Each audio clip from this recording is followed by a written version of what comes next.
남자아이와 여자아이가 같은 방에 살고 같은 침대에서 자고 같은 그릇에 담긴 면을 먹었어요. 하지만 그들은 부부도 아니고 연인도 아니었죠. 그들에게는 신분 하나가 부족했어요. 그런데 이 신분은 상우가 평생 바라도 닿을 수 없는 꿈이었어요. 그는 치료할 수 없는 암에 걸렸고 머지않아 세상을 떠날 거였거든요. 그는 보영을 깊이 사랑했어요. 하지만 한 발짝 더 나아가는 행동도 하지 않았고 고백의 말도 한마디 하지 않았죠. 그는 자신만의 방식으로 몰래 보영을 사랑할 수밖에 없었어요. 어느 날 보영이 이유도 모른 채 소파에 숨어서 통곡했어요. 회사에서 사장에게 꾸중을 들었다고요. 상우는 여느 때처럼 그녀를 위로했어요. 하지만 이번에 보영은 그에게 이상한 질문을 했죠. 네 소원이 뭐야? 좋은 남자 만나서 결혼해. 너랑 결혼하면 안 돼? 난 좋은 남자가 아니야. 보영이 또 물었어요. 그럼 좋은 남자는 뭐냐고요? 상우는 건강하고 착하며 집안이 좋아야 한다고 했죠. 보영은 듣고 나서 평소와 다르게 곧 치과의사 남자친구를 사귀었어요. 소식을 들은 상우는 화장실에 숨어서 물소리에 묻혀 고통스럽게 흐느꼈죠. 그의 마음은 허전하면서도 안심이 됐어요. 하지만 보영의 행복을 위해 그는 치과의사의 배경을 조사하기 시작했어요. 자료를 보니 치과의사는 건강할 뿐만 아니라 집안도 좋았고 주변 사람들 모두 그가 사람을 친절하게 대한다고 했어요. 이건 완전히 그가 생각하는 좋은 남자였죠. 하지만 유일한 문제는 그에게 이미 약혼녀가 있다는 거였어요. 하지만 그들은 집안의 강요로 결혼하는 것 같았고 게다가 이 여자도 좋은 사람은 아니었어요. 상우는 이 사진들을 들고 여자를 찾아갔어요. 여자가 스스로 혼약을 파기해주길 바랐죠. 하지만 이 여자는 전혀 받아들이지 않았어요. 상우를 향해 주먹을 휘둘렀죠. 협박이 통하지 않자 상우는 여자에게 편지를 썼어요. 진심으로 여자에게 사과하며 자신이 깊이 사랑하는 여자가 그녀의 약혼자를 사랑하게 됐다고 했죠. 편지에는 의학 증명서도 첨부했어요. 자신이 곧 세상을 떠날 거라며 여자가 치과의사를 떠나서 자신이 깊이 사랑하는 여자를 이뤄주길 바란다고요. 여자는 상우가 특별하다고 느꼈어요. 죽어가는 사람이 여전히 사랑하는 사람을 위해 모든 걸 바치려 하다니요. 그래서 흔쾌히 동의했죠. 하지만 사진작가로서 그녀는 상우에게 죽을 때까지 자신의 모델이 되어야 한다고 요구했어요. 그녀는 궁금했거든요. 죽어가면서도 사랑하는 사람을 놓지 못하는 사람을 찍은 사진이 어떨지요. 그날 밤 상우는 저녁 식사를 마련했어요. 보영을 치과의사 옆에 앉혔죠. 담소를 나누는 두 사람을 보면서 상우는 회사에 야근하러 간다는 핑계로 보영과 치과의사에게 단둘이 있을 기회를 만들어줬어요. 하지만 사랑하는 사람을 직접 다른 사람 곁으로 밀어내는 그 맛이 좋을 리 없겠죠. 이 생각을 하니 상우의 두통이 또 도졌어요. 병이 발작해서 그는 길가에 쓰러졌죠. 재빨리 일어난 후 무의식적으로 식당을 돌아봤어요. 보영이 자신의 병을 알게 될까봐요. 집에 돌아온 상우는 라면을 끓였어요. 겉으로는 평온해 보였지만 사실 마음속은 칼로 베는 듯했죠. 그런데 왜인지 보영이 미리 돌아온 거예요. 그녀가 라면을 끌어당기자 상우는 익숙하게 젓가락을 건넸어요. 그들은 비록 부부는 아니지만 부부나 다름없었죠. 단지 상우는 죽어가는 사실을 바꿀 수 없었을 뿐이에요. 여자의 카메라 속에서 상우의 눈은 항상 슬픔으로 가득했어요. 그녀는 상우가 안타까워지기 시작했죠. 그녀는 상우에게 사랑이 도대체 뭐냐고 물었어요.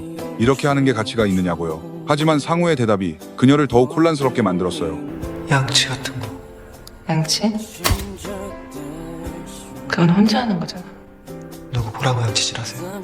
아마 이 말에 감동받았는지 여자는 약속을 미리 지키고 치과의사에게 혼약 파기를 제안했어요. 치과의사는 전혀 화내지 않았어요. 오히려 홀가분한 느낌이었죠.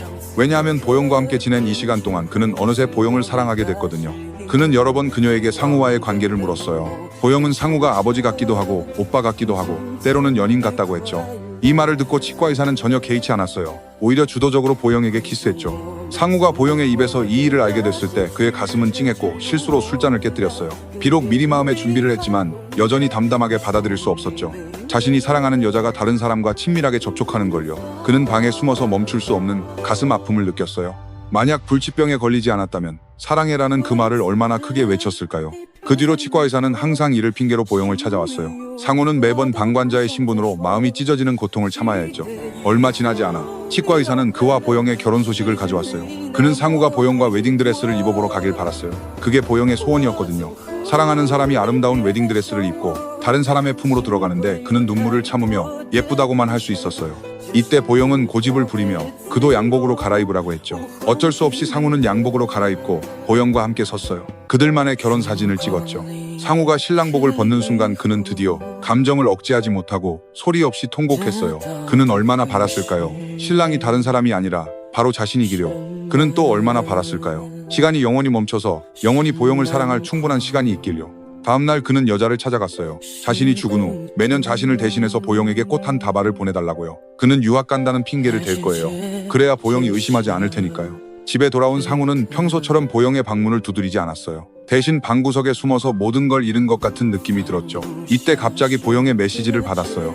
밥 먹었냐고요. 보영은 평소처럼 그를 위해 간단한 저녁을 준비했어요. 상우는 여러 번 그녀에게 사랑해라고 말하고 싶었지만 결국 보내지 못했어요. 그들은 이렇게 슬프고 고요한 밤을 보냈죠.